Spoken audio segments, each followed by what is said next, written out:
আসসালামু আলাইকুম। আজকে আমি আপনাদের পড়া শোনাবো ইসলাম ও ধর্মহীন গণতন্ত্র বইটি। বইটির লেখক সৈয়দ আবুল আলা মওদুদী, অনুবাদ করেন মোহাম্মদ আব্দুর রহিম। বইটি আধুনিক প্রকাশনী থেকে নভেম্বর 1987 সালে প্রথমবার প্রকাশিত হয়।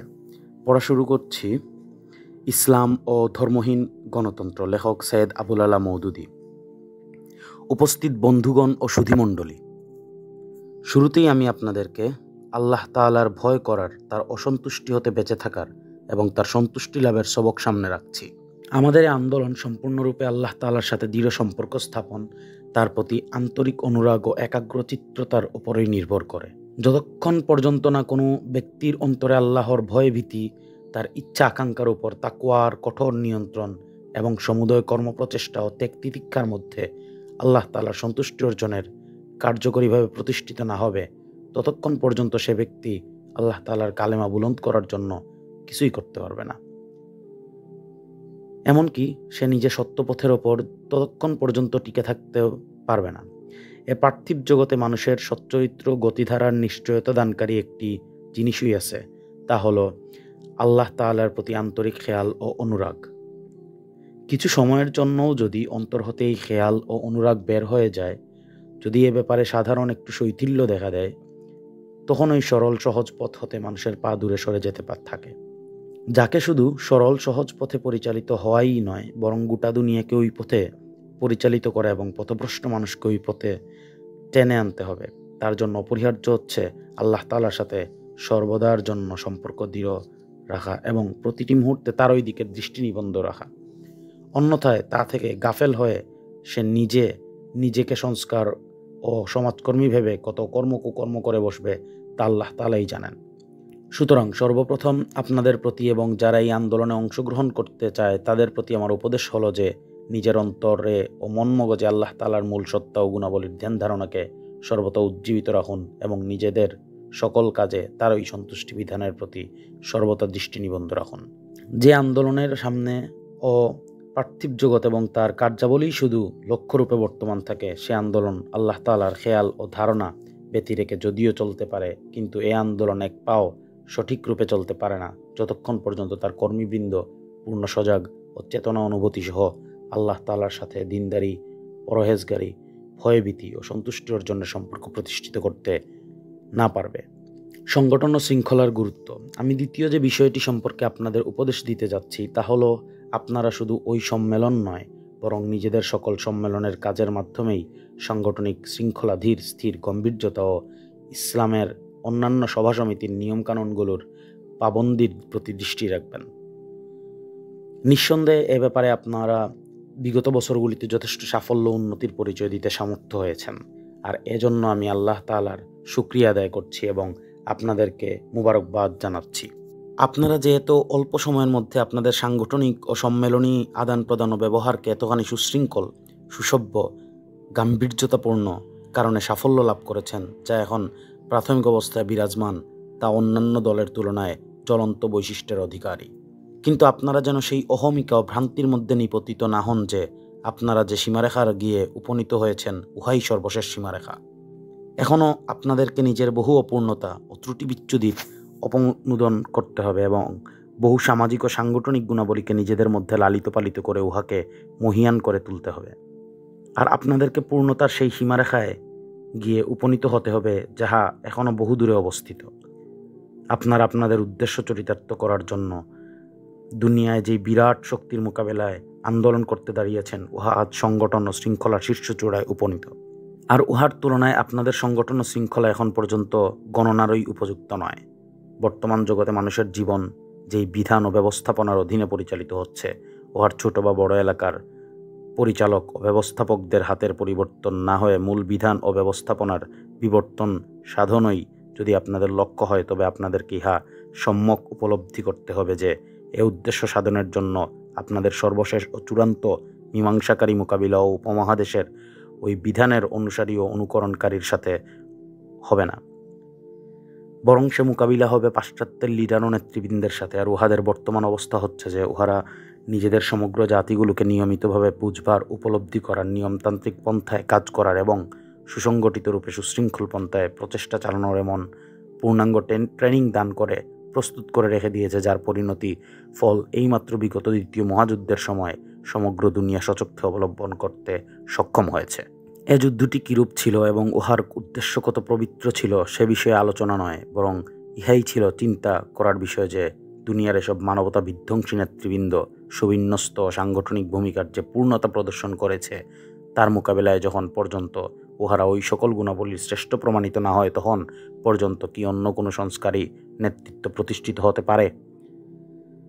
প্রথমত, এ জগতের নেতৃত্বের মধ্যে তখন এই বিপ্লব এসেছিল যখন সাহাবায়ে কেরাম শুধু নিজেদের আকীদা বিশ্বাস ও উদ্দেশ্যের পবিত্রতা ও চারিত্রিক মহত্ব ধারাই নয়, বরং নিজেদের সাংগঠনিক শক্তি ধারাও জগতের অসৎ ও দুষ্ট নেতৃবৃন্দকে পরাভূত করে দিয়েছিলেন।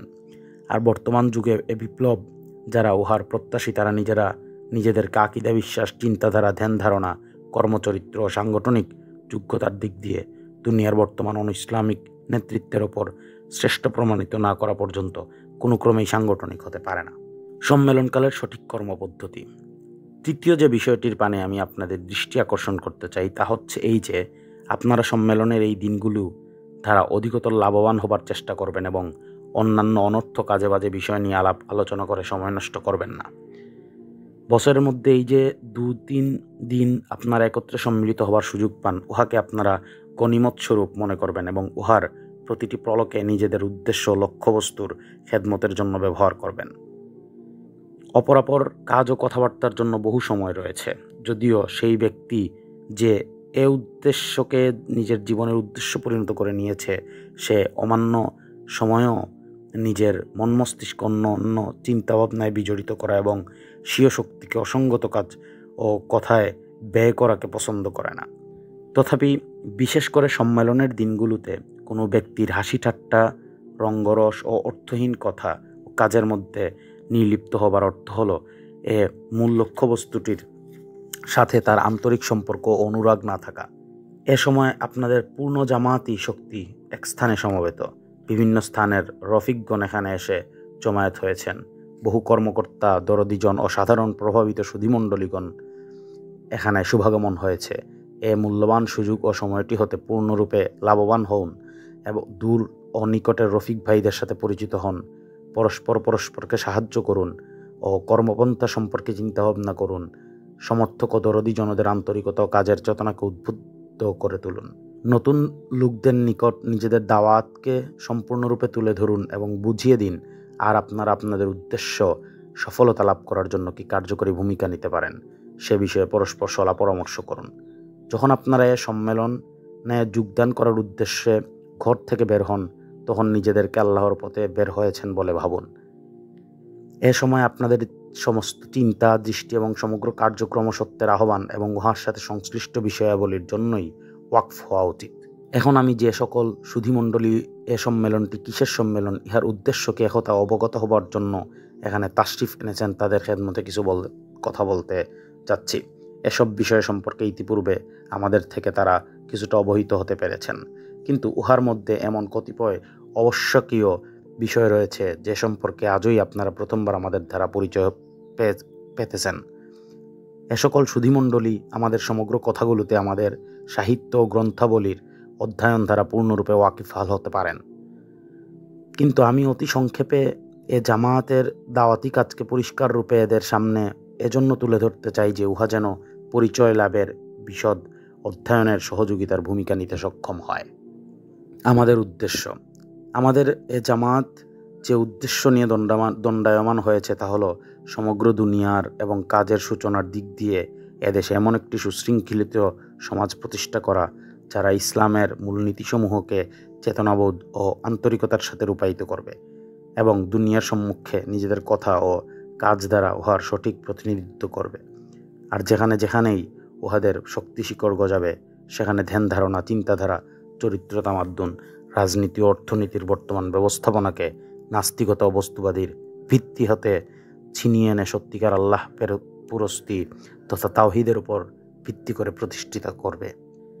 এ জামাতের বিশ্বাস যে বর্তমান সভ্যতা এবং উহার সমগ্র জীবন বিধান যেই নীতিমালার উপর প্রতিষ্ঠিত রয়েছে, উহা সম্পূর্ণরূপে মানবতা বিধ্বংসী দুষ্ট ও কলুষিত। এ জগতের ব্যবস্থাপনা যদি ওই সকল নীতির ওপরেই পরিচালিত হতে থাকে, তবে উহাকে ভয়ঙ্কর ও বিভীষিকাময় পরিণতির সম্মুখীন হতে হবে। আর আজ পর্যন্ত উহার যে পরিণতি ফল আমাদের কাছে প্রতিবাদ হয়েছে, তা কোনো দিক দিয়েই কম বিভীষিকাময় নয়। কিন্তু যেদিকে এ সভ্যতা জগৎকে নিয়ে যাচ্ছে, উহার বিভীষিকাময় পরিণতির সাথে উহার কোনোই সম্পর্ক নেই। আর আমরা যে এ জগতের বাইরে কোথাও অবস্থান করছি না এবং উহার মধ্যেই শ্বাস প্রশ্বাস নিয়ে চলছি, তা দিবালোকন্যায় সুস্পষ্ট কথা। সুতরাং এসব নীতিমালাসমূহকে মানবতা বিধ্বংসী ও দুষ্ট পরিণতির বাহক জেনে বুঝেও যদি ইতিবাচক পদ্ধতিতে এ বিধানের অধীনে জীবন কালাতিপাত করে চলে যাই এবং বর্তমান সভ্যতার পাশ্চাত্যের নেতৃবৃন্দ এবং প্রাচ্যের অনুসারীদেরকে দিক নির্দেশনা অভিভাবকত্বের সম্মুখে হাতিয়ার ঢেলে দেই, তবে ধ্বংসের অন্ধকারময় যে গহীন কুয়াতলে এ জগৎ নিপতিত হবে, সেই কুয়াই উহার সাথে সাথে আমরাও নিপতিত হব এবং একই ফল আমাদের ভোগ করতে হবে। আমরা পূর্ণ সজাগ অনুভূতিসহ একথা জানি এবং নিজের জ্ঞান বুদ্ধির দৃঢ় বিশ্বাস রাখি যে আল্লাহ তাআলা মানুষের পথ প্রদর্শনের জন্য তার নবী রাসূলদের মাধ্যমে যে হেদায়েত নাজিল করেছেন, উহার অনুকরণ ও অনুগত্যের মধ্যেই নিহিত রয়েছে আমাদের এবং সমগ্র মানুষের কল্যাণ। আর আমরা মানব জীবনের সমগ্র ব্যবস্থাপনা সঠিক রূপে কেবল তখনই পরিচালিত হতে পারে যখন উহাকে সেই নীতিমালার ওপর প্রতিষ্ঠিত করা হয়েছে, যেই নীতিমালা মানুষের স্রষ্টার দেওয়া হেদায়েতের মধ্যে আমরা পেয়ে থাকি। আমাদের জ্ঞান ও বিশ্বাস দ্বারা আপন হতেই আমাদের ওপর এ দায়িত্ব অর্পিত হয়ে থাকে। আর এ দায়িত্বই আল্লাহ তাআলা তার অনুগত বান্দাদের ওপর অর্পণ করেছেন যে আমরা সেই জীবন বিধানের বিরুদ্ধে যুদ্ধ করব যা মানবতা বিধ্বংসী নীতিমালার ওপর ভর করে পরিচালিত হচ্ছে। আর সেই পুণ্যময় জীবন বিধান বাস্তবে রূপায়িত করার জন্য যথাসম্ভব চেষ্টা চরিত্র চালাবো, যা আল্লাহ প্রদত্ত হেদায়েতের নীতিমালার ওপর নির্ভরশীল। আমাদের চেষ্টা চরিত্র এজন্য করা উচিত নয় যে জগতের শুভাশুভ ও কল্যাণকারিতা উহা করার জন্য আমাদের কাছে আবেদন করছে, বরং আমরা যদি এহেন চেষ্টা চরিত্রে আমাদের মন প্রাণ উজাড় করে না দেই, তবে আমরা আমাদের নিজেদের জন্যই চরম অকল্যাণকামী রূপে পরিণত হব। কেননা সামাজিক জীবনের সমগ্র ব্যবস্থাপনা যখন ধ্বংসাত্মক নীতির ওপর পরিচালিত হচ্ছে, তখন বাতেল দর্শন, ধ্যান ধারণা ও চিন্তাধারা সমগ্র দুনিয়াকে গ্রাস করে ফেলছে। আর চিন্তাধারা ও ধ্যান ধারণা ঢালাই করার এবং চরিত্র গঠন করার বিশ্বজনীন শক্তির ওপর দুষ্ট শিক্ষানীতি, পথভ্রষ্টকারী সাহিত্য, ফেতনা সৃষ্টিকারী সংস্কৃতি আর শয়তানি কাণ্ডকারখানা ভরপুর রেডিও সিনেমা নিজ নিজ প্রভাব বিস্তার করে চলছে। আর রিজিকের সমুদয় উপায় উপকরণ যখন এমন একটি অর্থনৈতিক ব্যবস্থার দখল বসেছে যার হালাল হারামের শর্তাবলীর সাথে কোনো পরিচয় নেই, তামাদ্দুনের রূপরেখা অঙ্কনের এবং উহাকে একটি বিশেষ পথে পরিচালিত করার সমুদয় শক্তি যখন এমন আইন ও এমন আইন প্রণয়নকারী মেশিনের হস্তে রয়েছে যা নৈতিকতা তামাদ্দুনের নির্ঘাত বস্তুবাদী ধ্যান ধারণার উপর নির্ভরশীল, আর সমগ্র জাতির নেতৃত্ব এবং জাগতিক ব্যবস্থাপনার পরিচালনের সকল চাবিকাঠিগুলো ওই সকল নেতৃবৃন্দ ও শাসকদের হস্তে বর্তমান রয়েছে, যাদের অন্তর হয়েছে আল্লাহ ভীরুতা হতে শূন্য এবং তার সন্তুষ্টি বিধানের বেলায় বেপরোয়া। আর উহারা কোনো বিষয়েই ইহা জিজ্ঞেস করার প্রয়োজনীয়তা অনুভব করে না যে এ বিষয়ে উহাদের স্রষ্টা কি নির্দেশ দিয়েছেন। তখন এমন বিধান ও ব্যবস্থাপনার সামগ্রিক পাকড়াওর মধ্যে অবস্থান করে আমরা আমাদের নিজেদেরকে কিরূপে এবং কখন উহার দুষ্ট প্রভাব ও দুষ্ট পরিণতির হাত থেকে রেহাই দিতে পারি। এ বিধান ও ব্যবস্থাপনা যেই জাহান্নামের দিকে জগৎকে নিয়ে যাচ্ছে, সেই দিকে জগতের সাথে আমাদেরকেও গলায় রশি লাগিয়ে টানা হেঁচড়া দিয়ে নিয়ে চলছে। আমরা যদি ইহার প্রতিবাদ জানাই এবং উহাকে পরিবর্তন করার জন্য মন প্রাণ দিয়ে চেষ্টা তদবির না করি, তবে ইহা আমাদের এবং আমাদের ভবিষ্যৎ বংশধরদের শেষ পর্যন্ত চরম বিপর্যয় ও দুর্বিষহ দুর্গতি ডেকে এনে ছাড়বে। সুতরাং শুধু এ পার্থিব জগতের সংস্কারের জন্য নয়, বরং স্বয়ং নিজেকে নিরাপত্তার জন্য এ দায়িত্ব আমাদের ওপর অর্পিত হয়ে থাকে। এসব দায়িত্বের তুলনায় বিরাট দায়িত্ব হলো আমরা যেই জীবন বিধানকে পূর্ণ জ্ঞান বুদ্ধির সাথে গর্জিত ধ্বংসাত্মক মনে করে থাকি, উহাকে পরিবর্তন করার জন্য চেষ্টা তদবির করা, আর যেই বিধানকে সত্য, বাস্তবানুগ ও মুক্তির একমাত্র সনদ বলে ঈমান রেখে থাকি, উহাকে বাস্তব জগতে প্রতিষ্ঠিত করার আপ্রাণ চেষ্টা তদবির করা।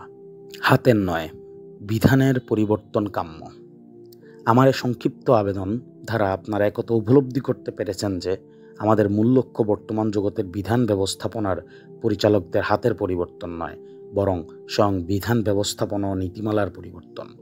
আমাদের আন্দোলনী প্রচেষ্টার উদ্দেশ্য ইহা নয় যে ব্যবস্থাপনা যেরূপ আছে সেরূপই থাকবে এবং সাবেক নীতিমালার ওপরেই পরিচালিত হবে, কিন্তু উহার পরিচালক পাশ্চাত্যের লোক না হয়ে প্রাচ্যের লোক হতে হবে, অথবা ইংরেজ না হয়ে ভারতীয় হতে হবে, অথবা হিন্দু না হয়ে মুসলিম হতে হবে। আমাদের নিকট হাতের পরিবর্তন দ্বারা কোনোই পার্থক্য সূচিত হয় না। শূকর সর্বদার জন্যই শূকর, উহার সত্তার মধ্যেই অপবিত্রতা নিহিত। উহার পাচক অমুসলিম অথবা মুসলমান যাই হোক না কেন, পরিচালকের পরিবর্তন দ্বারা উহার অপবিত্রতার মধ্যে কোনোই পার্থক্য সৃষ্টি হয় না, এবং মুসলমান পাচক দ্বারা শূকর পাক হওয়া যেমন আরও দুঃখজনক ব্যাপার, তেমনি ভ্রান্তকারীও বটে। আল্লাহর বহু বান্দা রয়েছে, এমনকি বহু পরহেজগার মুত্তাকি লোক রয়েছে, যারা এই জালেমদের হাতের পাকানো শূকর এমন নিশ্চিন্ততায় ভক্ষণ করবে যে ইহা মুসলমানদের হস্তধারা পাকানো হয়েছে। আর যদি উহার রন্ধন ক্রিয়ার সময় চামচের প্রতিটি নাড়ার সাথে সাথে উচ্চস্বরে বিসমিল্লা পাঠ করতে থাকে, এবং উহার নির্বাচিত টেবিলটি যদি অমুসলমানদের তুলনায় মুসলমানদের জন্য পানাহারের অধিক সহজ পথ ও অধিক স্বাধীনতা লাভের সুযোগ হয়, আর খাবার মজলিসের চতুর্দিকে এমন সব উপকরণ বিচ্ছুরিত করে রাখে যাকে সাধারণত ইসলামী উপকরণ মনে করা হয়ে থাকে, তবে ইহা আর অধিক প্রতারণাদায়ক বস্তু হবে নয় কি? এ ধরনের প্রদর্শনীমূলক ইসলামিয়াত যদি বর্তমানে থাকে, তবে এ হারাম খাদ্যটি গ্রহণের জন্য কোনো সুপারিশ নয়, বরং প্রকাশ্য ধোঁকাবাজি ও প্রতারণাটি এ বিষয়টিকে আরও ভয়াবহ ও বিপদসংকুল করে তোলে। সুতরাং আমরা এমন কোনো বাহ্যিক পরিবর্তনের ওপর সন্তুষ্ট থাকতে পারি না এবং কাহাকেও সন্তুষ্ট হতে দেখতে পারি না, যার মধ্যে এহেন মানবতা বিধ্বংসী বিধান ও ব্যবস্থাপনা পূর্ববৎ প্রতিষ্ঠিত থেকেই যায় এবং উহার পরিচালকদের হস্তের শুধু পরিবর্তন হয় আমাদের দৃষ্টিতে হাতের ওপর নয়, বরং সেই বিধান ও নীতিমালার প্রতি নিবন্ধ যার ওপর ভিত্তি করে জীবন ব্যবস্থাপনা পরিচালিত হয়ে থাকে। সেই নীতিমালা যদি ধ্বংসাত্মক হয়, তবে আমরা উহার বিরুদ্ধে আমরণ যুদ্ধ চালিয়ে যাব এবং উহাকে পুণ্যময় নীতিমালা দ্বারা পরিবর্তন করার চেষ্টা করতে থাকব।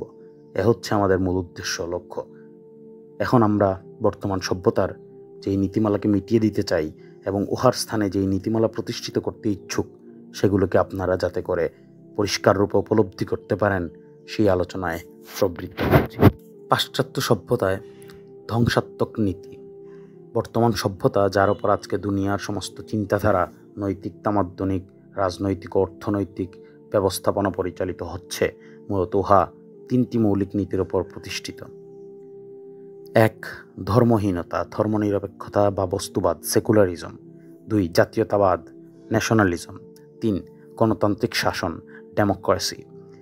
এর মধ্যে প্রথম নীতির সারমর্ম হল আল্লাহ তাআলা এবং তার হেদায়েত ও ইবাদতের বিষয়টি কি এক ব্যক্তির ব্যক্তিগত বিষয়ে গণ্ডিসীমার মধ্যে সীমায়িত করে দেওয়া, আর ব্যক্তিগত জীবনের সংকীর্ণ গণ্ডিসীমাটি ব্যতীত জগতের অন্যান্য সমূহ বিষয়কে নিছক জাগতিক দৃষ্টিভঙ্গি দ্বারা নিজেদের প্রদর্শিত সরল সহজ পন্থামাফিক যেরূপ হচ্ছে সেই রূপ সমাধান করা।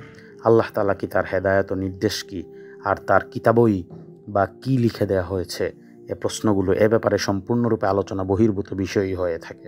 প্রথমত, এই কর্মপদ্ধতিটিকে পাশ্চাত্যবাসীগণ খ্রিস্টান পাদ্রীদের নিজেদের রচনাকৃত সেই ধর্ম হতে বিমুখ হয়েই গ্রহণ করে নিয়েছিল, যা ছিল উহাদের জন্য পায়ের জিঞ্জির সমতুল্য। কিন্তু এ কর্মপদ্ধতিটি ক্রমান্বয়ে ধীরে ধীরে একটি স্বতন্ত্র জীবন দর্শনের রূপ পরিগ্রহ করে নবসভ্যতার ভিত্তিপ্রস্তরে পরিণত হলো। আপনারা অধিকাংশ সময় এ কথাগুলো শুনে থাকবেন যে ধর্ম হচ্ছে আল্লাহ তাআলার এবং তার বান্দার মধ্যে একটি ব্যক্তিগত চুক্তিপত্র। এ সংক্ষিপ্ত কথাগুলো মূলত বর্তমান সভ্যতারই মূলমন্ত্র। উহার ব্যাখ্যা হলো এই যে, যদি কাহারও অন্তরাত্মায় সাক্ষ্য দেয় যে আল্লাহ আছেন এবং তার পূজা অর্চনা ও ইবাদত বন্দেগী করা উচিত, তবে সে তার ব্যক্তিগত জীবনে ইচ্ছামতো খুশিকে আল্লাহর ইবাদত বন্দেগী মনে করবে। কিন্তু দুনিয়ার এবং উহার বিভিন্ন কাজ কারবারের সাথে আল্লাহর এবং ধর্মের কোনোই সম্পর্ক থাকবে না। এ মূল মন্ত্রের ভিত্তির ওপর যে জীবন বিধানের সৌধ অট্টালিকা নির্মিত হয়ে থাকে, উহার ভিতর মানুষ এবং মানুষের পারস্পরিক সম্পর্ক, আরও মানুষ এবং দুনিয়ার সম্পর্কে সমুদয় পন্থা আল্লাহ তাআলার ও ধর্মের আবেষ্টনী হতে স্বাধীন ও মুক্ত হয়ে যায়। সমাজ হোক তবে উহা হোক ধর্মের আবেষ্টনী, সমাজ হোক তবে উহা থেকে সে মুক্ত, শিক্ষা ব্যবস্থা হোক তবে উহা থেকে সে মুক্ত, অর্থনৈতিক কাজ কারবার হলে উহা হতে সে মুক্ত, আইন কানুন হলে উহা থেকে সে মুক্ত, পার্লামেন্ট হলে উহা থেকে সে মুক্ত, রাজনীতি ও রাষ্ট্র শাসন হলে উহা থেকে সে মুক্ত, আন্তর্জাতিক লেনদেন, আদান প্রদান ও সম্পর্ক হলে উহা থেকে মুক্ত থাকবে। জীবনের এহেন অগণিত বিভিন্ন দিকগুলোর ব্যাপারে যা কিছুই সিদ্ধান্ত সমাধান গ্রহণ করা হোক না কেন, উহা নিজ ইচ্ছা বাসনা ও জ্ঞান বুদ্ধি মাফিকই ফয়সালা করা হয়ে থাকে। এ সকল বিষয়ে আল্লাহ তাআলা কি তিনি কোনো নীতি ও বিধান আমাদের জন্য নির্ধারণ করে দিয়েছেন কিনা, এ প্রশ্ন শুধু কেবল প্রশ্নেরই অযোগ্য নয়, বরং নীতিগত রূপে ভ্রান্ত এবং চরম বর্বরতা বলে মনে করা হয়ে থাকে। এখন আসুন ব্যক্তিগত জীবনের পালায়। এ ব্যাপারে দেখা যায় যে উহাও অধর্মীয় শিক্ষা ব্যবস্থা এবং ধর্মহীন সমাজের ফলে অধিকাংশ ক্ষেত্রে ব্যক্তির ব্যাপারে নিছক পার্থিব ও ধর্মহীনই হয়ে থাকে। কেননা বাস্তব ক্ষেত্রে বর্তমান খুব কম লোকেরই অন্তরে সাক্ষ্য দিয়ে থাকে যে একজন আল্লাহ আছেন, তার ইবাদত বন্দেগী করা উচিত। বিশেষ করে বর্তমান সময়ে তামাদ্দুন ও সভ্যতার ধারা মূল কর্মকর্তা রয়েছে, উহাদের জন্য তো ধর্ম এখন আর ব্যক্তিগত বিষয়ের মধ্যে অবশিষ্ট নেই, আল্লাহর সাথে উহাদের ব্যক্তিগত সম্পর্কটুকুও ছিন্ন হয়ে গিয়েছে। দ্বিতীয় মূলনীতিটির কথায় এবার আসুন, অর্থাৎ জাতীয়তাবাদ বা জাতি পূজার প্রথম সূচনা হয় পুপ পল ও কায়সারের বিশ্বব্যাপী জুলুম অত্যাচারের বিরুদ্ধে বিদ্রোহ ঘোষণা করে। তখন উহার অর্থ শুধু ইহাই ছিল যে বিভিন্ন জাতি নিজ নিজ রাজনীতি ও রাষ্ট্রশাসনের ব্যাপারে এবং নিজেদের কল্যাণের মালিকে মুখতার নিজেরাই থাকবে। কোনো বিশ্বজনীন আধ্যাত্মিক বা রাজনৈতিক ক্ষমতার হাতে দাবার গুটির ন্যায় ব্যবহৃত হবে না। কিন্তু এ পুণ্যময় সূচনা হতে গিয়ে এ ধারণা যখন সম্মুখের পানে অগ্রসর হলো, তখন ক্রমান্বয়ে আস্তে আস্তে এ ধারণা এতদূর পর্যন্ত গড়িয়ে পড়ল যে স্থান হতে ধর্মনিরপেক্ষতা বা ধর্মহীনতার আন্দোলন আল্লাহ তাআলাকে বেদখল ও নির্বাসিত করেছিল, সেখানে জাতি পূজা জাতীয়তাবাদকে জাকিয়ে বসিয়ে দিল। এখন প্রত্যেক জাতির জন্য উন্নততর নৈতিক মূল্যবোধ হয়ে গেল উহার জাতীয় স্বার্থ এবং উহার জাতীয় উন্নতির জাগরণ। উহাই পুণ্যময় কাজ বলে পরিগণিত হলো, যা জাতির জন্য কল্যাণকর ও উপকারী হয়। চাই উহা শিক্ষা হোক, বেঈমানি হোক, জুলুম অত্যাচার হোক, অথবা এমন কোনো কাজ হোক যা প্রাচীন ধর্ম ও চরিত্রের মধ্যে জঘন্যতম গুনাহর কাজ বলে মনে করা হয়। আর উহাকেই খারাপ ও পাপ কাজ মনে করা হতে লাগলো, যা জাতির স্বার্থের জন্য ক্ষতিকর হয়। উহা সত্যবাদিতা হোক, ইনসাফ ও সুবিচার হোক, ওয়াদা পালন ও অধিকার আদায়ে জনিত কাজ হোক, অথবা এমন কোনো কাজ হোক না কেন যাকে চারিত্রিক মহত্বের মধ্যে গণনা করা হয়। জাতির জনসাধারণের সৌন্দর্য, জীবন ও সচেতনতার মাপকাঠি হলো যে জাতীয় স্বার্থ উহাদের নিকট যে ত্যাগ তিতিক্ষার আবেদন জানিয়ে থাকে, চাই উহা জানমাল ও সময়ের কোরবানি হোক, অথবা অন্তর ও ইমানের কোরবানি হোক, মানবতার কোরবানি হোক বা আত্মমর্যাদার কোরবানি হোক, যাই হোক না কেন উহারা তাতে বিন্দুমাত্র কুণ্ঠিত ও অনুতপ্ত হবে না, বরং সম্মানিত হয়ে জাতির আশা আকাঙ্ক্ষা ও উৎসাহ উদ্দীপনাকে পূরণ করার কাজে আগ্রহের সাথে লেগে যাবে। আর অপরাপর জাতির মোকাবেলায় যাতে করে নিজ জাতির পতাকা উড্ডীন করতে সক্ষম হয়, সেজন্য প্রত্যেক জাতি এ ধরনের লোকদের সংখ্যা অধিকতর পরিমাণে বাড়িয়ে তোলা এবং উহাদেরকে সুশৃঙ্খলিতভাবে সংগঠিত করাই হলো সম্মিলিত প্রচেষ্টার মূল লক্ষ্য। তৃতীয় নীতিটি এবং গণতান্ত্রিক শাসনত্ব, এর ব্যবস্থাটিকে প্রথমত রাজা বাদশাহ ও জায়গিরদের ক্ষমতার দাপটকে চুরমার করার জন্যই উত্থাপন করা হয়েছিল। এক ব্যক্তি, একটি বংশ অথবা একটি শ্রেণী লাখকোটি জনতার ওপর নিজেদের ইচ্ছা ও মর্জিকে চাপিয়ে দেওয়া এবং নিজেদের উদ্দেশ্য চরিতার্থ করার মানুষে উহাদেরকে ব্যবহার করার কোনো অধিকার উহাদের নেই। এ পর্যন্ত বিষয়টি ঠিকই ছিল, কিন্তু এ অবৈধ দিকটির সাথে উহার বৈধ দিক হলো যে এক এক দেশ এবং এক এক এলাকার অধিবাসীগণই নিজেরা নিজেদের শাসক ও নিজেরা নিজেদের মালিক মুখতার হবে। এ বৈধ দিকটির উন্নয়ন ও উৎকর্ষ সাধন হয় গণতন্ত্র আজ যে রূপরেখা গ্রহণ করেছে, তা হলো প্রত্যেক জাতি নিজেদের ইচ্ছা ও মার্জির ব্যাপারে সম্পূর্ণরূপে স্বাধীন। উহাদের সামগ্রিক ইচ্ছা ও আকাঙ্ক্ষাকে অথবা বাস্তব ক্ষেত্রে উহাদের অধিকাংশের ইচ্ছা ও আশা আকাঙ্ক্ষা কোনো বস্তুই শৃঙ্খলিত করতে পারে না। নৈতিক চরিত্র হোক বা তামাদ্দুন হোক, অর্থনীতি হোক বা রাজনীতি হোক, প্রত্যেকটি বস্তু এ বিষয়ের সত্য সঠিক নীতি হলো উহাই যা জাতীয় ইচ্ছা ও আশা আকাঙ্ক্ষা দ্বারা মীমাংসিত হয়। আর যে নীতি ও আদর্শ জনসাধারণের রায় দ্বারা বাতিল করা হয়, উহাই বাতিল বলে গণ্য। এক্ষেত্রে আইন কানুন ও জাতির ইচ্ছা ও মর্জির ওপর নির্ভরশীল। যে কোনো আইন কানুনই নিজেদের ইচ্ছা মতো তারা রচনা করতে পারবে এবং কোনো আইনকেই তারা নাকচ করে দিতে ও পরিবর্তন করতে পারবে। রাষ্ট্র জাতির ইচ্ছা ও মর্জি মাফিকই গঠিত হবে, তাকে জাতির আশা আকাঙ্ক্ষারই পাবন্দ ও অনুভূতি হয়ে চলতে হবে এবং উহার সমগ্র শক্তি জাতীয় আশা আকাঙ্ক্ষা ও মর্জির বাস্তবায়নের ব্যয় করতে হবে। আমি এ নীতি তিনটির যে সংক্ষিপ্ত ব্যাখ্যা আপনাদের সম্মুখে উপস্থিত করলাম, উহাই হচ্ছে বর্তমান যুগের জীবন বিধানের মূল ভিত্তি। আর এই নীতির উপরই ধর্মহীন বা ধর্মনিরপেক্ষ গণতান্ত্রিক ও জাতীয়তাবাদী রাষ্ট্র প্রতিষ্ঠিত হয়ে থাকে, যাকে আমরা বর্তমান যুগে সামাজিক সংগঠনের সুসভ্য মানদণ্ড হিসেবে ভেবে থাকি।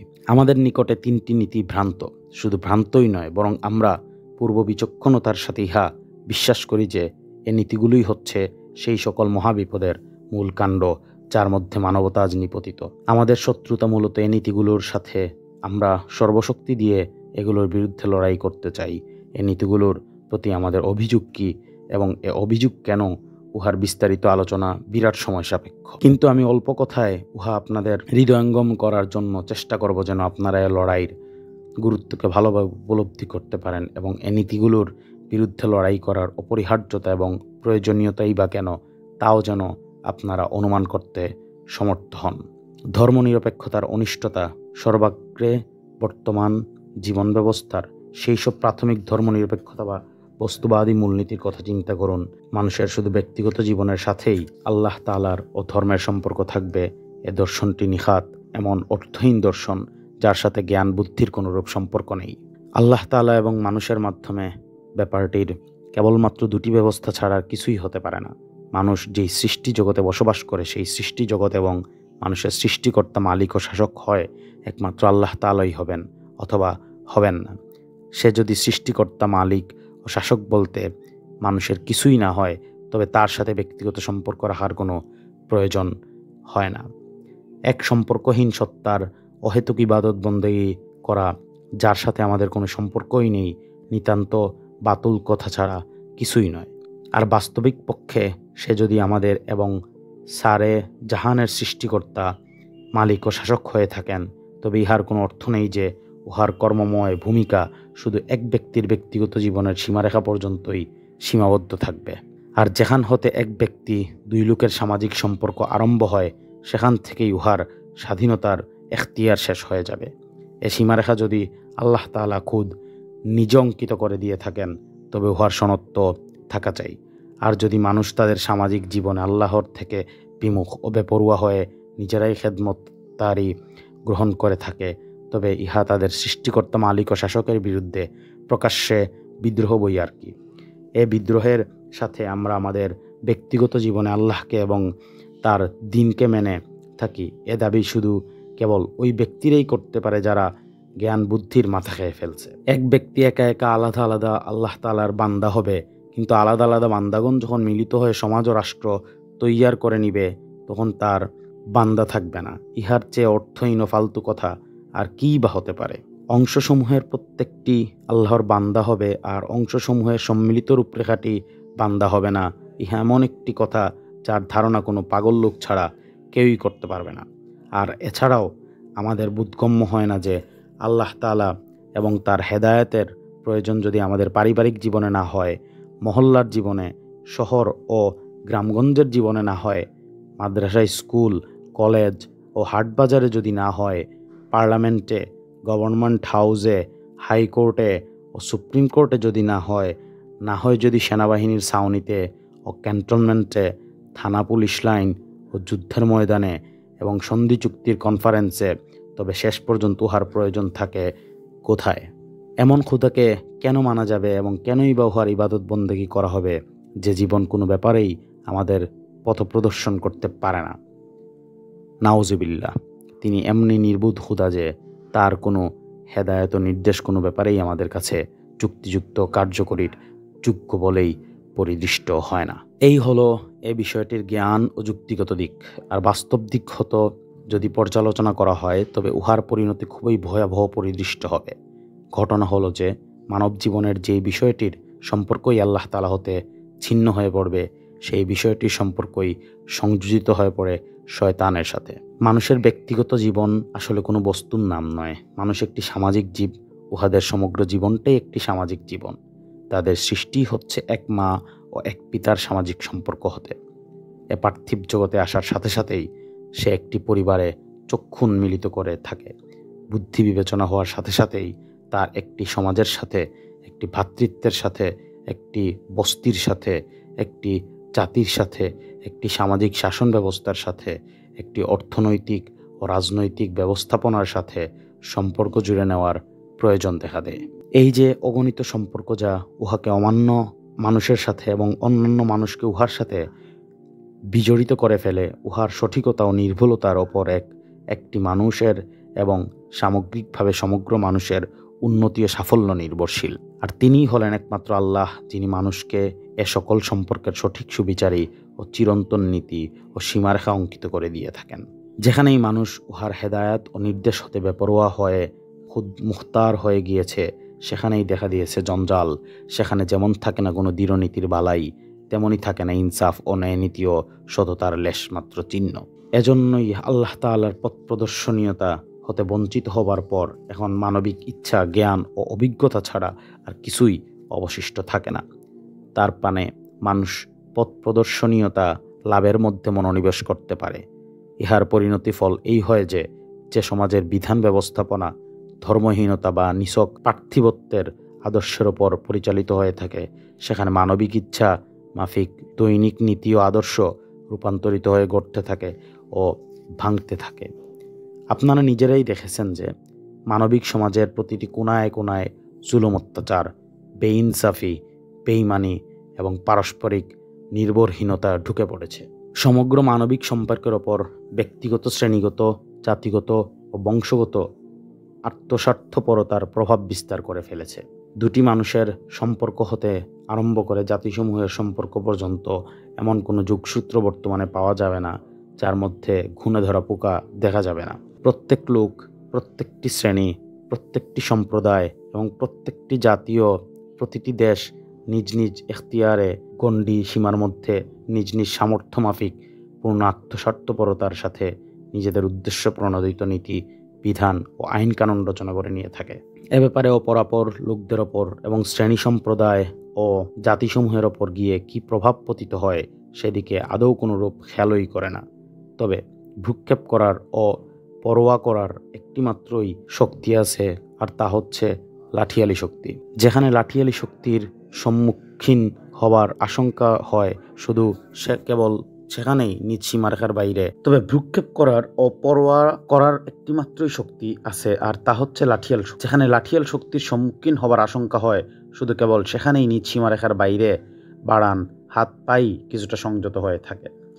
কিন্তু এই লাঠিয়াল শক্তি কোনো আলেম বা সুবিচারকের সত্তার নাম নয়, উহা হচ্ছে একটি অন্ধশক্তির নাম।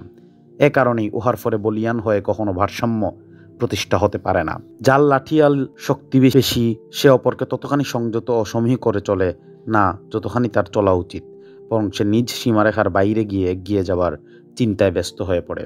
সুতরাং ধর্মহীনতা ও ধর্মনিরপেক্ষতা এবং নিছক পার্থিবতার সার কথা হচ্ছে শুধু এই যে কোনরূপ কর্মপদ্ধতি গ্রহণ না করুন না কেন, উহা সর্বদাই লাগামহীন, দায়িত্ববোধহীন এবং মানবিক ইচ্ছার বশবর্তী হয়ে থাকবে। চাই উহা এক ব্যক্তির বা একটি শ্রেণীর বা একটি সম্প্রদায়ের অথবা একটি জাতির কিংবা সম্মিলিত জাতিসমূহের কর্মপদ্ধতি হোক না কেন। জাতি পূজার দৃষ্টতা।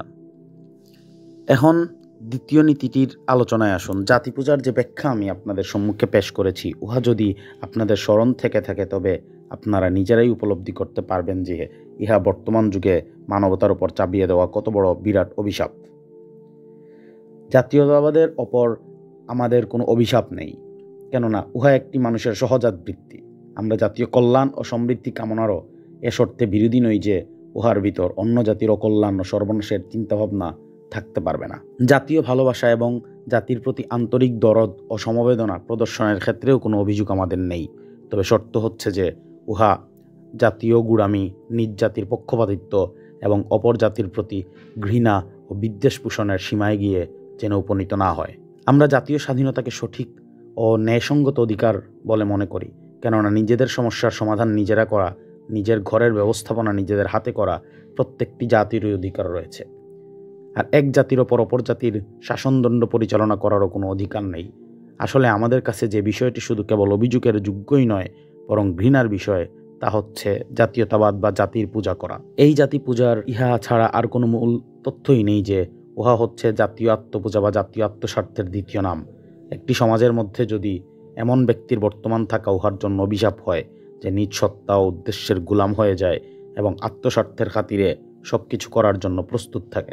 যদি একটি গ্রামের জন্য এমন পরিবারটির বর্তমান থাকাটা অভিশাপ হয় যার লোকেরা নিজ পরিবারের স্বার্থের অন্ধপূজারী হয়ে যায় এবং বৈধ অবৈধ সকল উপকরণ হতে স্বীয় স্বার্থ উদ্ধারের কাজে লেগে যায়। যদি একটি দেশের জন্য এমন একটি শ্রেণীর বর্তমান থাকাটা অভিশাপ হয় যে শ্রেণীটি সর্বদা নিজ স্বার্থ ও উদ্দেশ্যের গোলামে পরিণত হয় এবং অপরের কল্যাণ ও ভালো মন্দের তোয়াক্কা না করে শুধু নিজেদের স্বার্থের চিন্তায় ব্যাকুল থাকে, তবে মানবতার প্রশস্ত গণ্ডীসীমার মধ্যে ওই আত্মস্বার্থপর জাতি কোনো অভিশাপ হবে না, যারা নিজেদের জাতীয় স্বার্থকে নিজেদের ক্ষুধা মনোনীত করে নিয়েছে এবং সর্বপ্রকারের বৈধ পথে উহার পূজা অর্চনা করে। আপনাদের অন্তঃকরণই সাক্ষ্য দিবে যে সমুজয় আত্মস্বার্থপরতার ও আত্মপূজার ন্যায় জাতীয় স্বার্থপরতা ও জাতীয় আত্মপূজাও নিঃসন্দেহে মানবতার জন্য একটি অভিশাপ। কিন্তু আপনারাই দেখছেন যে বর্তমানে এই নব্য সভ্যতা সমগ্র মানব জাতিকে অভিশাপের মধ্যে নিপতিত করে ফেলে রেখেছে, আর উহার ফলে সমগ্র জগতে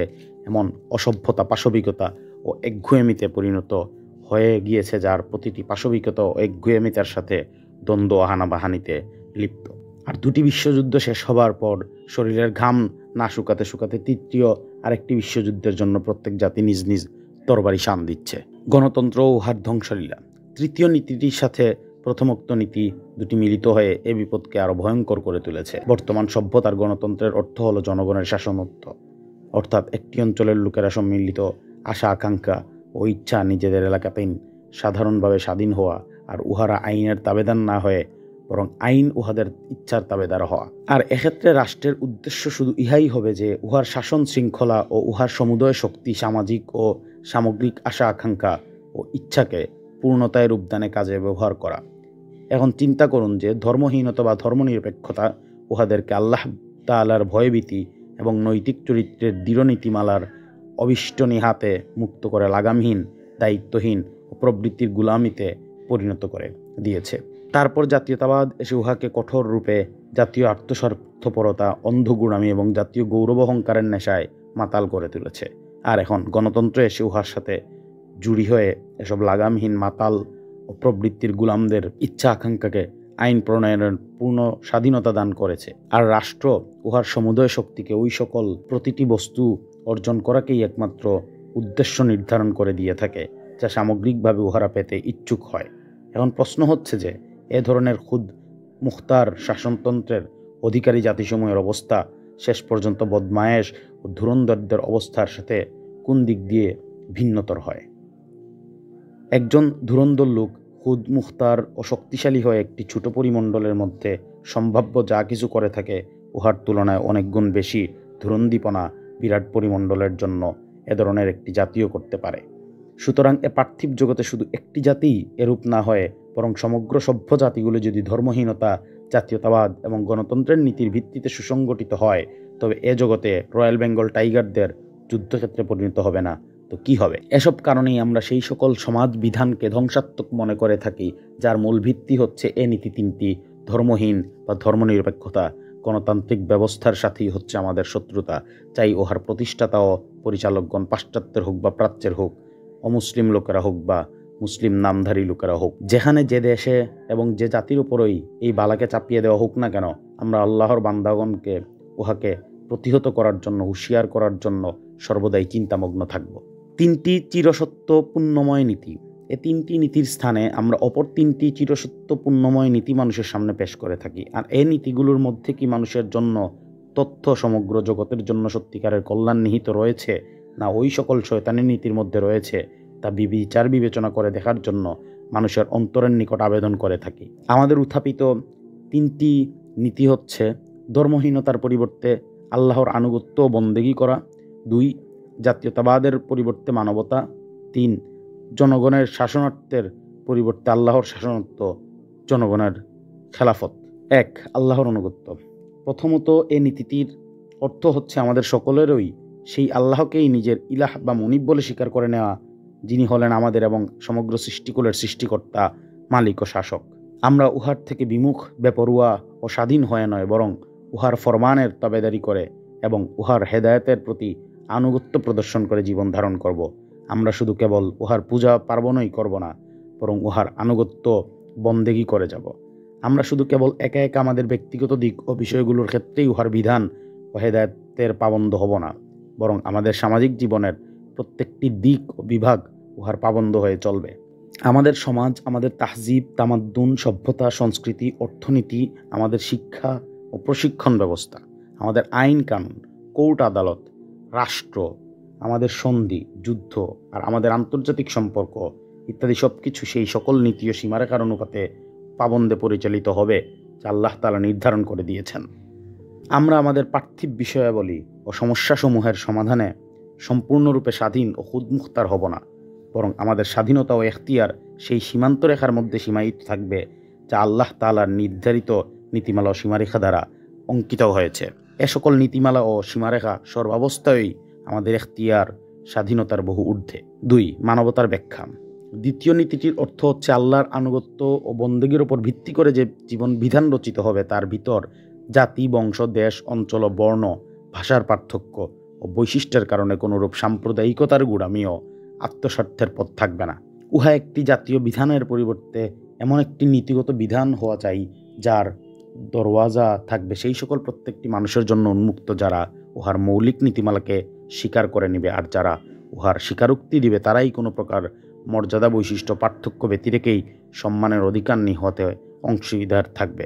এ জীবন বিধানে নাগরিকত্বের ভিত্তিমূল জন্ম, বংশ, সম্প্রদায়, দেশ ও অঞ্চলের উপর প্রতিষ্ঠিত না হয়ে বরং শুধু কেবল নীতির উপরই প্রতিষ্ঠিত করা হবে। তারা যারা এসব নীতিতে বিশ্বাসী হবে না এবং উহা স্বীকার করে নেওয়ার জন্য প্রস্তুত নয়, তাদেরকে বিলীন করে ধ্বংস করে ফেলা বা দাবিয়ে রাখার কোনো প্রচেষ্টা করা হবে না, বরং উহারা নির্দিষ্ট কতকগুলো অধিকারের সাথে এ বিধান ও ব্যবস্থাপনার নিরাপত্তাহীন বসবাস করবে। আর এ নীতিমালার সঠিকতা ও সততার বেলায় যখন উহারা নিশ্চিত হয়ে উহার প্রতি আস্থা আনবে, তখন উহাদের জন্য মুসলিম নাগরিকদের ন্যায় সম্মানের অধিকার সহ নিজ স্বাধীন মর্জি মতো এ বিধানের নাগরিকত্ব অর্জন করার সর্বদা সুযোগ বর্তমান থাকবে। যে বিষয়টিকে আমরা মানবতার নীতি ধারা ব্যাখ্যা প্রদান করে থাকি, উহা জাতীয়তাবাদকে অস্বীকার করে না, বরং উহাকে প্রকৃতিগত সঠিক সীমারেখার মধ্যে স্বীকার করে নেয়া। উহার মধ্যে নিজ জাতির প্রতি দরদ ও ভালোবাসার স্থান রয়েছে বটে, কিন্তু সাম্প্রদায়িকতা ও জাতীয় গুড়ামির কোনো স্থান উহার মধ্যে নেই। জাতীয় কল্যাণ ও সমৃদ্ধি কামনা বৈধ, কিন্তু জাতীয় আত্মস্বার্থ হারাম। আর জাতীয় স্বাধীনতাও একটা বাস্তব ধ্রুব সত্য কথা। আর এ নীতি এক জাতির ওপর অপর জাতির আত্মস্বার্থমূলক প্রভাব ও দলনকে সে কঠোরভাবে অস্বীকার করে থাকে, কিন্তু এমন জাতীয় স্বাধীনতাকে সে আদৌ স্বীকৃতি দেয় না যা মানবতাকে পার হবার অযোগ্য সীমারেখার মধ্যে বন্টন করে দেয়। মানবতার নীতির দাবি হচ্ছে এই যে, যদিও প্রত্যেকটি জাতি নিজ নিজ দেশের শাসন ব্যবস্থার নিজেরাই পরিচালনা করবে এবং কোনো জাতি অপর জাতির অধীন থাকবে না, কিন্তু ওই সকল জাতি যারা মানব সভ্যতার মৌলিক নীতিমালার ব্যাপারে অভিন্ন মত পোষণ করে থাকে, উহাদের মধ্যে মানবিক মুক্তি, উন্নতি ও সমৃদ্ধির সকল কাজে পূর্ণরূপে সহায়তা ও সহযোগিতা থাকতে হবে। প্রতিদ্বন্দ্বিতার পরিবর্তিতে সহযোগিতা হতে হবে। পরস্পরের মধ্যে কোনোরূপ কৌলিন্য, আভিজাত্য ও সাম্প্রদায়িকতা এবং কোনোরূপই পার্থক্যই থাকতে পারবে না, বরং সভ্যতা, সংস্কৃতি ও তাহজিব, তামাদ্দুন এবং জীবন ধারণের উপকরণাবলীর স্বাধীন লেনদেন ও আদান প্রদান থাকবে। আর এহেন সুসভ্য জীবন বিধানের ছত্রছায়ায় জীবন কালাতিপাতকারী জগতের প্রত্যেকটি মানুষই এ সমগ্র জগৎটিরই নাগরিক হবে, একটি দেশ ও একটি জাতির নয়। এমনকি উহাদের মুখ থেকে স্বতঃস্ফূর্তভাবে উচ্চারিত হবে, প্রত্যেকটি দেশই আমার দেশ, আল্লাহর সমগ্র দেশ আমার। বর্তমান যুগের অবস্থাটিকে আমরা একটি ঘৃণার যোগ্য অবস্থা মনে করে থাকি, যার মধ্যে একটি মানুষ যেমন নিজে নিজের দেশ ও জাতি ব্যতীত অপর কোনো দেশ ও জাতির শুভাকাঙ্ক্ষী ও দরদি হতে পারে না কোনো জাতি নিজ জাতির লোকজন ব্যতীত অপর কোনো জাতির লোকজনের উপর নির্ভরশীল হতে ও বিশ্বাস স্থাপন করতে। মানুষ নিজ দেশের সীমারেখা অতিক্রম করে বের হবার সাথে সাথেই ইহা অনুভব করে থাকে যে আল্লাহর জমিনের সর্বত্রই উহার জন্য বাধা বিপত্তি দণ্ডায়মান রয়েছে। সর্বত্রই উহাদেরকে চোর ও পকেটমারদের ন্যায় সন্দেহের দৃষ্টিতে অবলম্বন করা হয়ে থাকে। সর্বত্রই জিজ্ঞাসা ও তল্লাশির শিকার হতে হয়। মুখের ভাষা, কলমের ভাষা, বক্তৃতা, বিবৃতি, চালচলন ইত্যাদি সব ব্যাপারেই অর্ডিন্যান্স। কোথাও ওনাদের জন্য নেই কোনো অধিকার, নেই কোনো স্বাধীনতা। আমরা ইহার পরিবর্তে এমন একটি সার্বজনীন ব্যবস্থার প্রত্যাশী, যার মধ্যে নীতির একত্বতাকে ভিত্তি করে জাতিসমূহের মধ্যে ভ্রাতৃত্ব ও একাত্মতা প্রতিষ্ঠিত হবে। আর এ ভ্রাতৃত্ব ও একাত্মতার মধ্যে থাকবে পূর্ণরূপে সম্মান ও অংশীদারি নাগরিকত্ব, আর প্রচলিত হবে অবাধ যাতায়াতের রসম রেওয়াজ।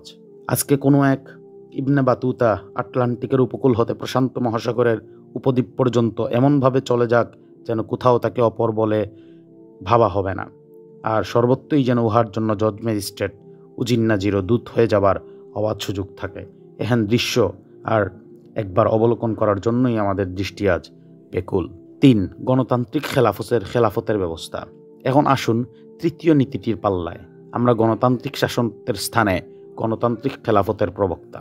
রাজতন্ত্র ও আমির ওমরাহদের শাসন ক্ষমতা এবং শ্রেণীগত ইজারাদারির আমরা এত কঠোর বিরোধী যতদূর পর্যন্ত বর্তমান যুগের এক গণতন্ত্রবাদী লোক কঠোর বিরোধী হতে পারে।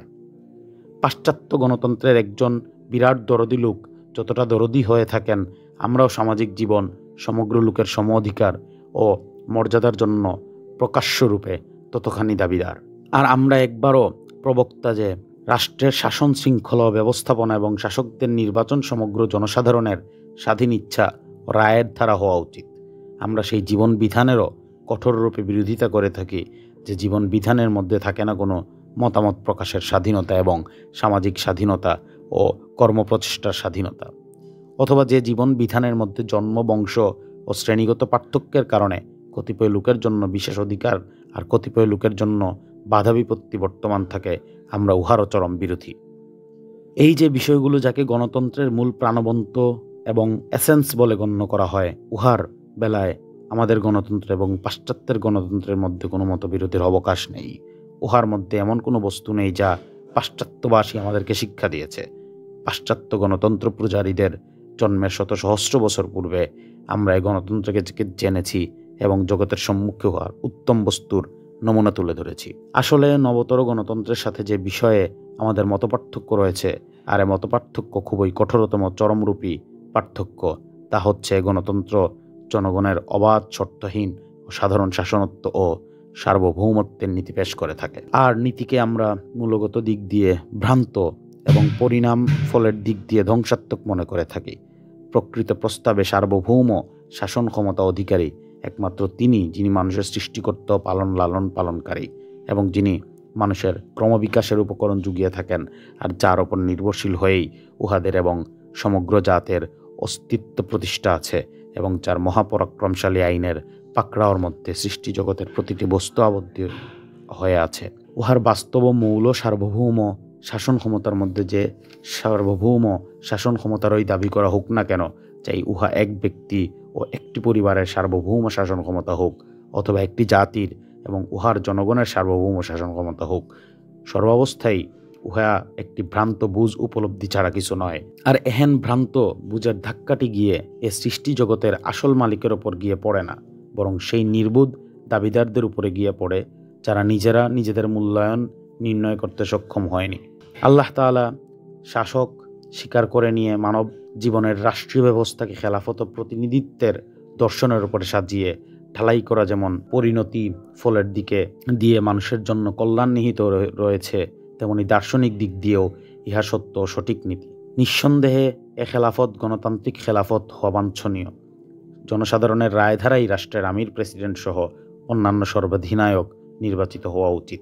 উহাদের মতামত ও রায় ধারাই মজলিসে শুরার বা জাতীয় সংসদের নির্বাচন অনুষ্ঠিত হওয়া উচিত। আর উহাদের কাজের প্রকাশ্য সমালোচনা এবং হিসাব নিকাশ নেওয়ার অবাধ অধিকারও জনগণের থাকা উচিত। কিন্তু এসব কার্যাবলী সেই চেতনা অনুভূতির সাথেই হতে হবে যে দেশ আল্লাহর, আমরা উহার মালিক নই বরং প্রতিনিধি, আর আমাদেরকে প্রত্যেকটি কাজের হিসাব নিকাশ মূল মালিকের দরবারে পেশ করতে হবে। এছাড়া সেই সকল নৈতিক নীতিমালা, আইনগত বিধান ও সীমারেখার সমূহ তার নিজ স্থানে অটল অনড় হয়ে প্রতিষ্ঠিত থাকা বাঞ্ছনীয়, যা আল্লাহ তাআলা আমাদের জীবনের জন্য নির্ধারিত করে চেয়েছেন।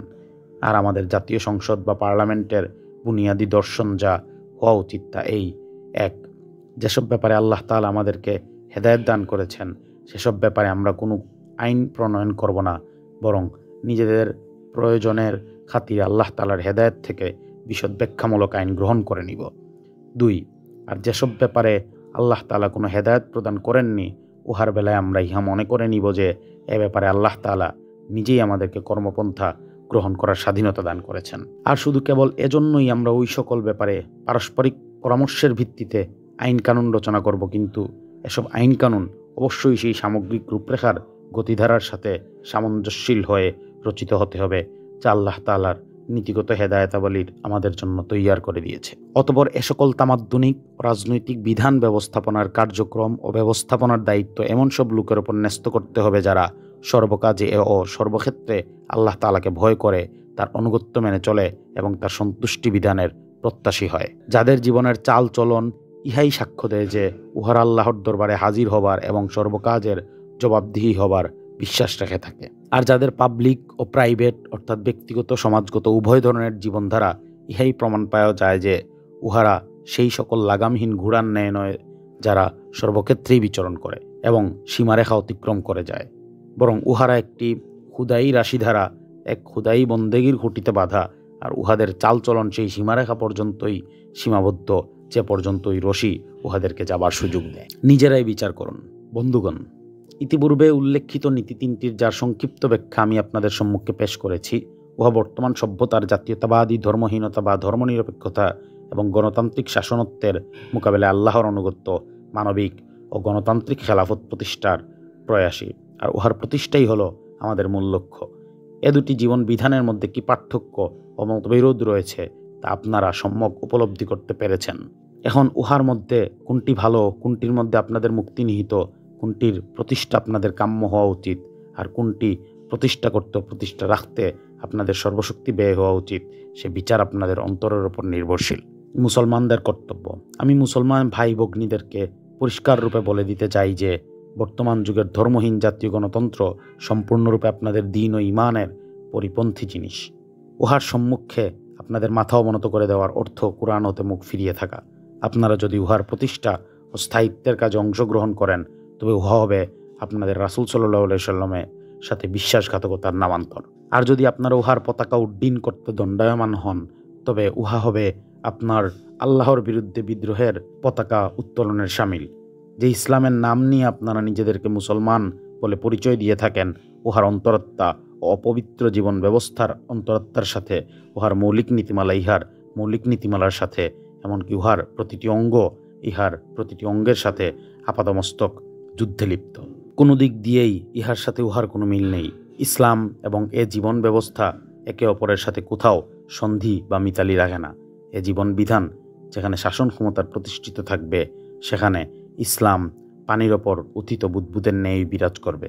আর ইসলাম যেখানে শাসন ক্ষমতার প্রতিষ্ঠিত হবে, সেখানে এ জীবন বিধানের জন্য কোনো স্থানই থাকবে না। আপনারা যদি বাস্তবিকই সেই ইসলামের ওপর ঈমান রেখে থাকেন, যাকে আল কোরআন এবং আপনার রাসূল মুহাম্মদ সাল্লাল্লাহু আলাইহি ওয়াসাল্লাম এনেছেন, তবে আপনার কর্তব্য হবে আপনারা যেখানেই থাকুন না কেন এ জাতীয় পূজারী ধর্মহীন গণতন্ত্রের প্রতিবাদ জ্ঞাপন করা এবং উহার স্থানে আল্লাহর অনুগত্যশীল মানবিক খেলাফত প্রতিষ্ঠা করার জন্য আপ্রাণ চেষ্টা করা।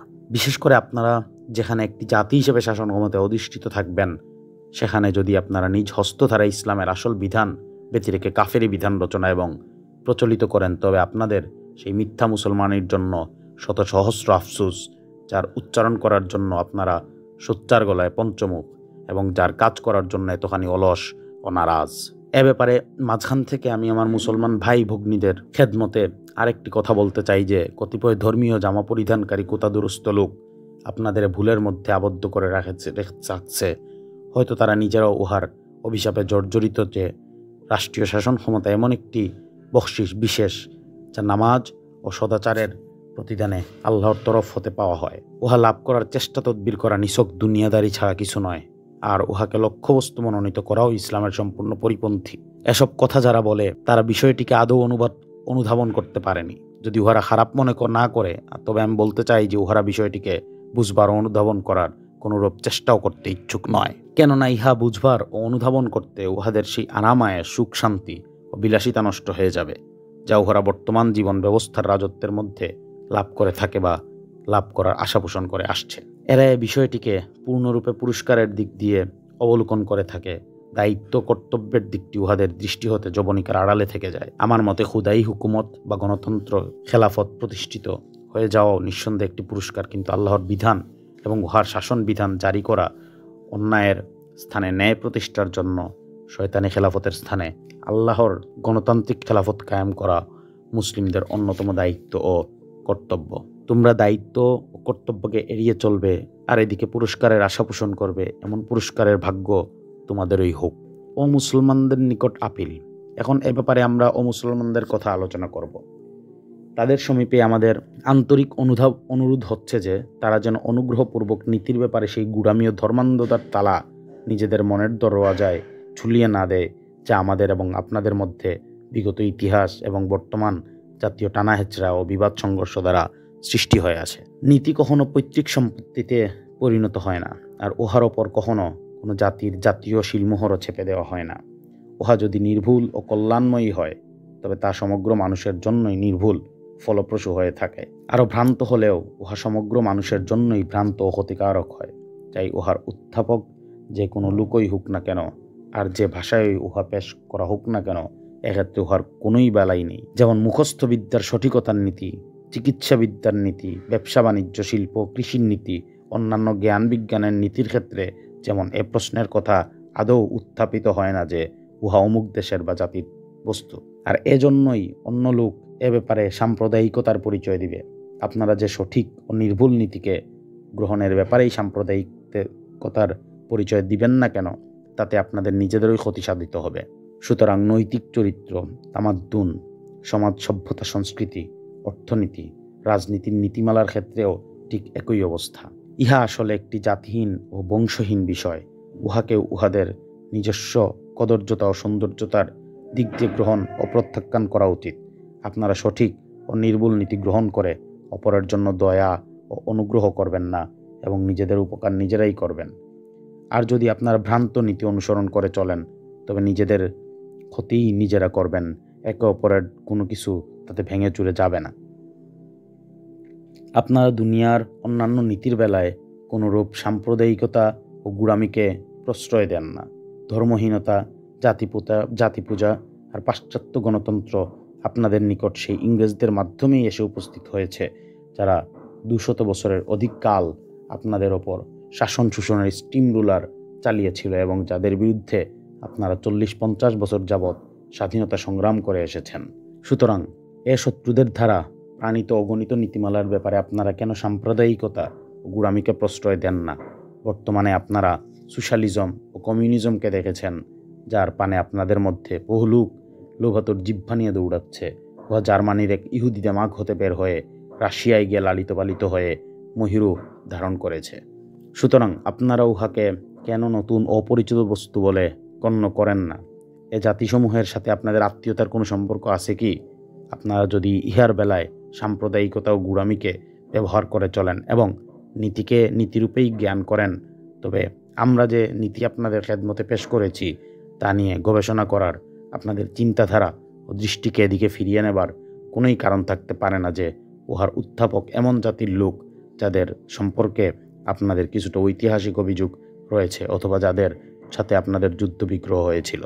আমরা দলিল, প্রমাণ ও যুক্তি পেশ করেই সেই সকল নীতির সমালোচনা করে থাকি যা আমাদের নিকট মানবতার নীতিকে ধ্বংস করে দেয়, আর উহার স্থানে সেই নীতিকেই পেশ করেছি যার মধ্যে আমাদের নিজেদের এবং আপনাদের এক কথায় সমগ্র মানবতার মুক্তি পরিদৃষ্ট হয়। আপনারা উদার চিত্তে মুক্ত মনে সাম্প্রদায়িকতা ও গুড়ামির চশমা পরিহার করে অবলম্বন করুন যে বাস্তব জীবনে কোনো নীতির অনুশীলন ও অনুগত্যের মধ্যে আপনাদের নিজেদের কল্যাণ নিহিত রয়েছে। আল্লাহর অনুগত্য কল্যাণময়ী না ধর্মহীনতা বা নিরপেক্ষতা কল্যাণময়ী, জাতীয়তাবাদ কল্যাণময়ী না মানবতাবাদ কল্যাণময়ী, জনগণের সাধারণ ও সার্বভৌম শাসনত্ব কল্যাণময়ী না আল্লাহর সার্বভৌমত্বের অধীনে গণতান্ত্রিক খেলাফত কল্যাণময়ী, তা আপনারা যাচাই বাছাই করে দেখুন। মানবিক ব্যবহারিক জীবনের চাবিকাঠি আল্লাহ বিরোধী লোকদের হাতে থাকা কল্যাণকর ও আল্লাহ বিরু লোকদের হাতে থাকা কল্যাণকর, তাও আপনারা পরীক্ষা নিরীক্ষা করে দেখুন। আমরা যা কিছু আপনাদের খেদমতে পেশ করেছি উহাই সমধিক সত্য, সঠিক ও পরিণতই ফলের দিক দিয়ে অধিক কল্যাণময়ী বলে যদি আপনাদের অন্তর সাক্ষ্য প্রদান করে, তবে উহা আপনারা গ্রহণ করে নিজেদের কল্যাণ নিজেরা চিন্তা করুন। একটি বাস্তব প্রশ্ন, বস্তুত এখন একটি বাস্তব প্রশ্নের কথা থেকে যায়, আর সে প্রশ্নটি হচ্ছে যে এই আল্লাহর অনুগত্যশীল বিধান পরিচালনার জন্য কোত্থেকে পথ প্রদর্শনীয়তা গ্রহণ করা হবে, আর আল্লাহর সেই বিধান ও শাসনতন্ত্রটি বা কী, যার ওপর আমরা আমাদের রাষ্ট্রের বুনিয়াদকে প্রতিষ্ঠিত করতে পারি। বাহ্যিক দৃষ্টিতে এ প্রশ্নটি খুবই জটিল প্রশ্ন বলে অনুমিত হয়, কেননা হুকুমতে এলাহিয়া, রামরাজ বা কিং অফ গড এর সহজতর ধ্যান ধারণাটির ওপর যতখানি সহজে মানুষ একমত হতে পারে, ততখানি সহজে কোনো শাসনতন্ত্র ও আইনকে আল্লাহর শাসনতন্ত্র ও আইন রূপে গ্রহণ করে নিতে ঐক্যমত হতে পারে না। তবে এ জটিলতা এতখানি কঠোর ও অসম্ভব বিষয় নয় যে কোনো ক্রমেই উহা দূরীভূত করা যেতে পারে না। এ ভারতবর্ষকে যে দুটি ভাগে বিভক্ত করা হবে তা চূড়ান্তরূপে স্থির হয়ে গিয়েছে। উহার একটি অংশ মুসলিম সংখ্যাগুরুদের শাসনাধীন দেওয়া হবে, আর উহার দ্বিতীয় অংশটি হবে অমুসলিম সংখ্যাগুরুদের শাসনাধীন। প্রথম অংশটিতে আমরা জনগণের রায় ও মতামতকে পুনর্গঠিত করে এমন শাসনতন্ত্র ও আইনের ওপর রাষ্ট্রের বুনিয়াদ রচনা করব, যাকে আমরা মুসলিমগণ আল্লাহর শাসনতন্ত্র ও আইন বলে স্বীকার করে থাকি। এখানে অমুসলিম ভাইরা আমাদের বিরোধিতা করবে না, বরং আমরা কাজ করার সুযোগ প্রদান করবে। আর এখানে তারা দেখতে পাবে যে একটি ধর্মহীন জাতীয়তাবাদী গণতন্ত্রের স্থানে হজরত মুহাম্মদ সাল্লাল্লাহু আলাইহি ওয়াসাল্লামের আনিত হেদায়েতের ওপর প্রতিষ্ঠিত আল্লাহধর্মী গণতান্ত্রিক খেলাফত কতদূর পর্যন্ত স্বয়ং পাকিস্তানবাসীদের জন্য আর সমগ্র দুনিয়ার মানুষের জন্য কতখানি রহমত ও বরকতের প্রতিভূ প্রমাণিত হয়। আর দ্বিতীয় অংশটি হবে মুসলিম ভাইরা সংখ্যাগুরু এবং আমরা হব সংখ্যালঘু। সেখানে আমরা আল্লাহর অভিশপ্ত এবং আল্লাহকে পরিত্যাগকারী জাতিসমূহের থেকে সেই আদর্শ নীতিমালা গ্রহণ না করার জন্য অনুরোধ জানাবো, যার কারণে স্বয়ং উহারা নিজেরা নষ্ট হচ্ছে এবং দুনিয়ার মানুষেরও অনিষ্ট করে যাচ্ছে। এবং উহার পরিবর্তে আপনারা আমাদের উত্থাপিত এই নীতি তিনটি গ্রহণ করুন, যা প্রত্যেকটি যুগে আল্লাহর নেক বান্দাগণ আমাদের কাছে উত্থাপন করে গিয়েছেন। উহা আপনাদের মহাপুরুষ ঠিক অমনিভাবেই পেশ করে গিয়েছেন, যেরূপ আমাদের মহাপুরুষগণ পেশ করে গিয়েছেন। সুতরাং এই নীতি ও আদর্শ মাফিক একটি রাষ্ট্র বর্তমান যুগের এক উন্নয়নশীল রাষ্ট্রীয় ব্যবস্থাপনা পরিচালনার জন্য বিস্তারিত কোনো বিধান ও আদর্শ আপনাদের মহাপুরুষদের শিক্ষা ও আদর্শসমূহের মধ্যে বর্তমানে পাওয়া যায় কিনা তা অনুসন্ধান করে দেখুন। রামচন্দ্র, শ্রীকৃষ্ণ মহারাজ, বুদ্ধদেব, গুরু নানক সহ অন্যান্য মুনি ঋষি মহাপুরুষদের শিক্ষা আদর্শ ও জীবন চরিত্র পর্যালোচনা করুন। বেদ, পুরাণ ও শাস্ত্রীয় গ্রন্থসমূহ অনুসন্ধান করুন। উহার মধ্যে যদি আপনারা দেশ ও সমাজ পরিচালনার কোনো নীতি আদর্শ খুঁজে পান, তবে আপনাদেরকে হিন্দুস্তানের রাষ্ট্রীয় ব্যবস্থাপনা তদানুযায়ী পরিচালনা করার জন্য অনুরোধ করব। আর আমাদের সাথে এমন ব্যবহার প্রদর্শন করুন যেরূপ ব্যবহার প্রদর্শনের জন্য আপনাদের দিন ধর্ম আপনাকে নির্দেশ দেয়। আমরা কখনোই এ জীবন বিধানের প্রতিবন্ধক হয়ে দাঁড়াবো না, বরং উহাকে কাজ করার সুযোগ দেব এবং সাম্প্রদায়িকতা বর্জন করে আমরা ইহা অবলম্বন করতে থাকব যে আপনারা আল্লাহর অনুগত্য, মানবতা এবং আল্লাহমুখী গণতন্ত্রের যে ব্যাখ্যা দিয়ে থাকেন তা কতখানি হিন্দুস্তানিদের জন্য আর কতখানি দুনিয়ার মানুষের জন্য রহমত, বরকত, কল্যাণময়ী ও ফলপ্রসূ প্রমাণিত হয়। কিন্তু আপনারা যদি এমন কোনো বিশদ নীতি আদর্শ উহাতে খুঁজে না পান, তবে উহার অর্থ এ নয় যে উহা আল্লাহ তাআলা আপনাদের নিকট প্রেরণ করেননি, বরং উহার অর্থ হবে শুধু তাহাই যে আপনাদের সুদীর্ঘ ঐতিহাসিক ভাঙাগোড়া ও বিবর্তনের মধ্যে উহা অথবা উহার বিরাট একটা অংশ আপনারা হারিয়ে ফেলেছেন। সেই একই জিনিস, সেই আল্লাহরই প্রেরিত নীতিমালা আমরা আপনাদের খেদমতে উপস্থিত করছি। ইহা আপনাদেরই সেই হারানো বন্ধু, যা পরস্পরা আপনাদের কাছে প্রত্যাবর্তন করে এসেছে। আপনারা উহাকে জানবার বুঝবার চেষ্টা করুন, উহাকে পরীক্ষা নিরীক্ষা করুন, আর বাস্তবিক পক্ষে উহা আপনাদের এবং দুনিয়ার মানুষের জন্য মুক্তি ও সাফল্য আনতে পারে কি না তা যাচাই করে দেখুন। পড়া শেষ করলাম বই ইসলাম ও ধর্মহীন গণতন্ত্র, লেখক সৈয়দ আবুল আলা মওদুদী। সবাইকে এত সময় ধৈর্য ধরে শোনার জন্য ধন্যবাদ। আসসালামু আলাইকুম।